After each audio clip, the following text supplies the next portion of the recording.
Coach and captain, you're welcome to the show. Good morning. Thanks for having me. Good morning. It is great to have you. Just before we go, I just want to mention that we all want to thank you. USA 94. I'll never forget. It was France 98. That shot, Anthony Zubizarreta, and that wonderful shot. That is the goal. And when I think about Sunday Oliseh, that's the only thing that stays in my mind. That's what I think about. It's a pleasure having you here on the show. But then there's been a lot of talk now recently. You've been going viral of recent on your thoughts on the issue of Peter Rufai. You know, I just want us to wrap up that particular issue now, because that's what a lot of people have been talking about. You spoke about how football is dead in Nigeria and how you expect the authorities to do more. Has there been any? Have the authorities reached out to you? Have you tried to get to them directly to put forward your suggestions or anything in that light? Well, to start with, some years back, the government called me to help them make a plan. And the plan was supposed to be a 10-year development plan. And we had other members in the group. And I sat down for months and I prepared a masterpiece. And I repeat, a masterpiece. Several pages in details, and gave it to the government on how to help Nigeria's football from what was about to happen. And not part of it was being used.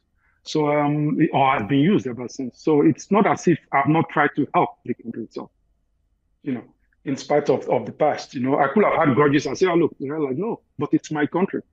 So it's not as if we've not done something. I have done something. And what I gave them is about the same kind of things that I'm doing for FIFA, that I'm not doing for the International Football Association Board, IFA. So it's not as if it's something that is lack of quality. It's something that was top-notch, but who am I to decide? They decided not to act on it. He mentioned that he has already put up a blueprint, the plan that would take 10 years, and put it out to them, and it has not been collected. So moving forward, what do you think can be done? Is there anything? I know that ex-players, you know, you see yourselves, you talk to yourselves. We would have expected that by now a number of ex-players would be into football administration. It is not the case. Moving forward, what do you think can be done to salvage football? We are here in the next week. We are going to be taking on Rwanda and South Africa. There is a very strong possibility that Nigeria will not be at a second consecutive World Cup. In fact, it looks more likely than not that will be there. What can be done? If the government or the administration, as it were, they don't listen to you now, what should be done? If Nigeria does not qualify for the next World Cup, and people who are running football in Nigeria are still in their positions, I mean the federation, then we don't deserve to even qualify for the next one. Because if you, as an administration, 2 consecutive World Cups don't qualify, that is worth hundreds of millions to a country's football industry. You don't qualify. There is nowhere in the world that the whole administration will not be put out. So it's up to us to decide if we're going to act or we're going to continue like this. If we want to continue to live in mediocrity, it's good. But let's just be aware that every 4 years that you don't qualify for the World Cup, your football goes back 8 years. That is how it runs. I can't go into details. We don't have enough time on your show. I will explain to my dear friend Toyosi after. So that's how it is. But it's every 4 years you don't qualify for the World Cup, your football goes back 8 years. Wow. We didn't qualify for the last World Cup. You see now we are struggling even against Benin. So now you have an idea what I'm talking about. Exactly. You don't qualify for this coming one, which is looking likely now. Although I still believe we can qualify, but it will kill our football. So we have to do something drastic. You cannot keep driving the same way towards Badagry and expect to find yourself in Sokoto, Lai. It can't happen. You are going the opposite direction. So that is how it is.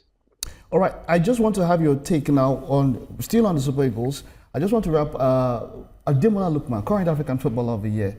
There is, he has an issue with the club. You know what happens. I mean, this transfer window, more than ever before, we've seen a number of players who are having issues with their club. What do you think would happen? He has been called up, of course, for the squad. What do you think would happen to him as a player? At this point, is he somebody that we should leave out? when it comes to getting the national team together? Should we let him sort out his issues? Is there any way that the Nigerian Federation can help him at this particular moment when it comes to the debacle with his club? Leave out Ademola. Leave out the best player in the whole of Africa. You never go to war without your best general. So, in fact, that thought should not be entertained. But then he has not trained. He has not played this season in any competitive fixture. Match fitness is an issue. Yeah. I totally agree with you. But with all due respect to Rwanda and South Africa, we are playing Rwanda and South Africa. We are not playing Liverpool. We are not playing. So for that reason, we cannot afford to have our best player not in the team. And he is the absolute best player in the Nigerian squad now. Absolute. There is no contesting. Victor Osimhen? The man is... Some would say Victor Osimhen. Well, yeah, we will always have different opinions. I'm a coach. I'm looking at it from a coaching point of view. I'm looking at it from the and currently he is the one that voted Africa's best player. So let's not even let's not go into the argument, because the whole of Africa have already voted him there. So don't bring about arguments about it. But from what I see as a coach, this is a player who's got pace. He's unpredictable. He's strong coming back and going forward with the ball. He's a player you can play in 4 different positions: the whole 3 in front, plus behind the 3 strikers. Name me one other Nigerian player you can play like that. None. Okay, Coach, let's have your thoughts on Jose Mourinho. He was just sacked. This is after Ole Gunnar Solskjaer was sacked the day before. From a coaching perspective, has football left Jose Mourinho? Is he still the special one? Do you think he still has what it takes to coach at the top level?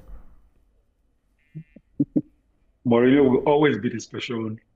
And as far as I'm concerned, he's probably one of the greatest coaches in relation to Africa.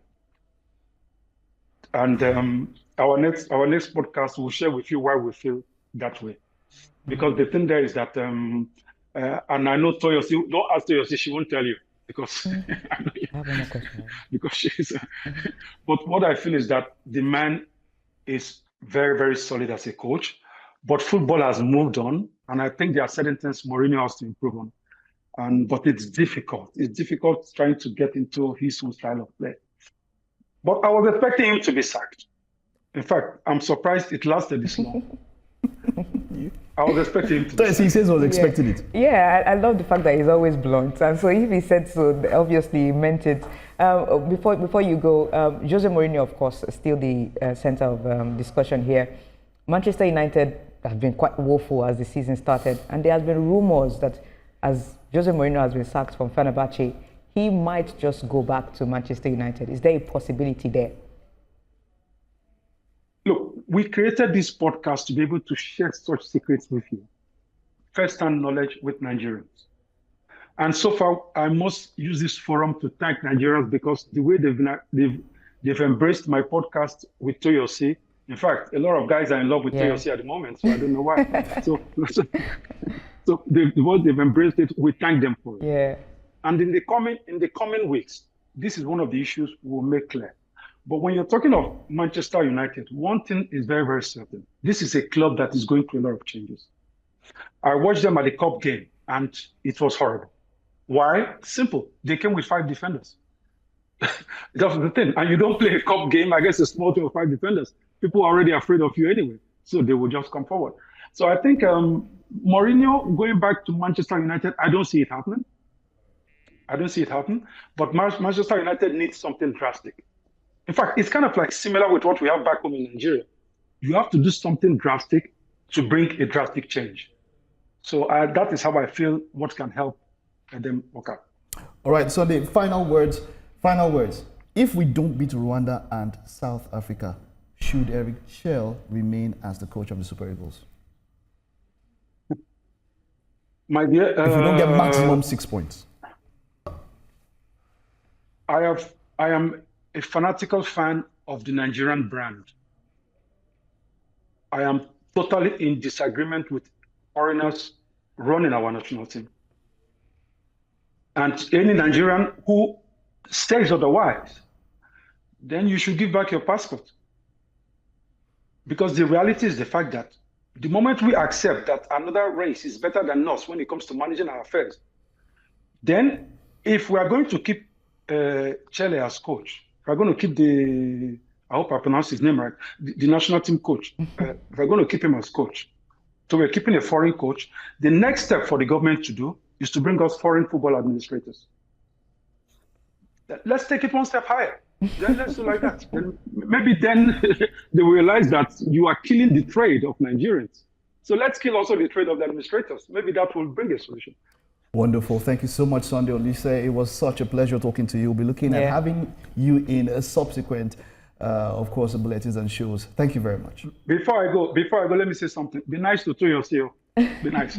I am. She knows I am. He's my guy. So much. Thank you so much. It's been a pleasure. Take care. All right. Very, very blunt statements there from him. If we are going to have a foreign coach, let's have foreign administrators. Exactly. All right. It's been a pleasure, Torres. Yeah. Of course, we're looking forward to having much more of this. Now, that's it on Sports Update. We'll take a time and I'll stay with us when we get back, of course.